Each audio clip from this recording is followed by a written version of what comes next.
If you want something different than the tourist hotspots, this list's for you. Welcome to MojoTravels, and today we're counting down our picks for the top 10 hidden gems in New York City.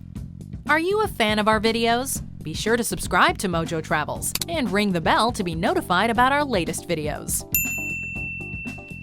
For this list, we're looking at relatively lesser known, but not necessarily obscure attractions on the island of Manhattan. We won't be looking at anything in the other boroughs because they deserve lists of their own. Number 10. Central Park Benches. Central Park is on every must-see list, but this 843-acre green space in Upper Manhattan is much more than just a tourist attraction. New Yorkers take full advantage of this public resource, and if you're visiting for more than a few days, you'll hopefully find time to really delve into everything Central Park has to offer.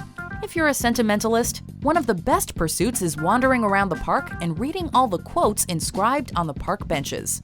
The city raises funds for park upkeep by charging for adopting benches. Some contain sweet dedications to lost family members, and all of them will leave you wanting more. Number 9. The Staten Island Ferry. Manhattan is notorious for being one of the most expensive areas in the world, but you can have a great time without breaking the bank, even if it means taking to the water to see the city. Indeed, one of the best ways to get incredible city views for very little cost is by taking a trip on the Staten Island Ferry. The ferry from Manhattan runs 24 hours a day, 7 days a week, and will give you great views of the impressive buildings of Lower Manhattan, not to mention the Statue of Liberty. The best part, of course, is that it's totally free. Oh, and there's a bar on board. Honey, close up, it's cold. Number 8. The Berlin Wall. Berlin and New York? Well, after the fall of the Berlin Wall in 1989, large pieces of the structure were subsequently shipped all around the world. Even New York residents may not realize that their city is home to several pieces of the infamous wall that are on public display. One is at the United Nations headquarters on the east side, while another is in Kowski Plaza in Battery Park. One piece was located inside the lobby of 520 Madison, but is reported to be in the process of being relocated. Checking out one of these now historical artifacts is a great way to get a glimpse of a turbulent time in modern history. Number 7. The Old City Hall Subway Station. Most of the items on our list today are pretty easy to access for the average traveler, but this is one big exception. We couldn't exclude the Old City Hall subway station though, because it's just so darn cool. This station was closed more than half a century ago and retains all of its former glory. Unfortunately though, it's only officially accessible by guided tours offered by the New York Transit Museum, and you have to be a museum member in order to take part. While some visitors might bend the rules to get in, you'd be better off buying in and accessing the guided tour. Number 6. Grand Central Terminal's Whispering Gallery. The beautiful and historic Grand Central Terminal is a tourist must-see for obvious reasons, but many people stop in for a quick photo op and then move on. But some of Grand Central's secrets are worth exploring further.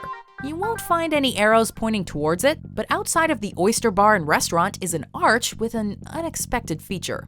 If you stand in the corner and whisper into the stone, someone standing at the diagonal corner can hear you with perfect clarity. Hi, Luke. Not much. I'm talking to a wall. What about you? Many marriage proposals have taken place here, which is pretty romantic in our books. Number 5. The Morgan Library and Museum. Bibliophiles, listen up. If you're an avid reader or just culture curious, you've probably already paid a visit to the beautiful main branch of the New York Public Library. But this lesser-known space is possibly even more stunning. The Morgan Library is actually only a couple of blocks away in Midtown and would make for the perfect spot to reenact your favorite library scene from Beauty and the Beast. I can't believe it. I've never seen so many books in all my life. It was created in 1906 as J.P. Morgan's private collection, but has since become a public attraction. And as an added bonus, visiting the Morgan Library is actually free for a few hours on Tuesdays, Fridays, and Saturdays. Number 4. Greenacre Park. When you need a little respite from the intense hustle and bustle of Manhattan, you might be seeking a little sanctuary. Located in Midtown East on East 51st Street, Greenacre Park is a small oasis in the city, featuring a waterfall and cafe-style seating. Greenacre Park is privately owned, but that doesn't mean it isn't accessible to the public. In fact, it's estimated that the park gets about 700 visitors every day. Stop by with a coffee and a good book and while away an hour or three. If you can grab a seat, that is. As of 2018, the park has even been added to the National Register of Historic Places. Number 3. Sleep No More. Welcome all to the McKittrick Hotel. The card you were handed upon your arrival is your ticket. Sure, you've seen some Broadway shows. Maybe you even nabbed tickets to Hamilton. Can we have some? Oh, am I talking too loud? Sometimes I get overexcited, shoot off at the mouth. I never had a group of friends before. I promise that I'll make y'all proud. But if you're looking for some theatrical entertainment that's a bit more off the beaten path, Sleep No More might be the perfect option. This interactive experience takes place in the McKittrick Hotel in Chelsea, actually a warehouse performance space where guests don masks and are invited to explore the enormous area, while performers move through the rooms telling a story inspired by Shakespeare's Macbeth. The actors rarely speak, and the audience is asked to remain silent throughout the 3-hour event. Sleep No More is definitely unlike anything you've ever experienced before. Number 2. ASSSCAT 3000. Now, if you're looking for an evening of entertainment that's a bit more lighthearted, we strongly recommend ASSSSCAT 3000. This full-length improv show is put on by the Upright Citizens Brigade, a comedy troupe created by Amy Poehler and some of her hilarious compatriots. It's the equivalent of scenic Mad Libs. How about that? Oh, that's really good. ASSSSCAT 3000 happens on Sunday evenings with 2 showings. You can get reservations to the 7:30 show, which costs $12, but if you want to risk waiting in line, the 9:30 show is free. And if you're lucky, you might just see some of the biggest names in comedy making an appearance. Nice kitty. Number 1. The Back Room. There are countless bars in New York, and which one is the hottest right now is ever-changing. So how do you guarantee a fun, unique, and braggable experience for your night or nights out on the town?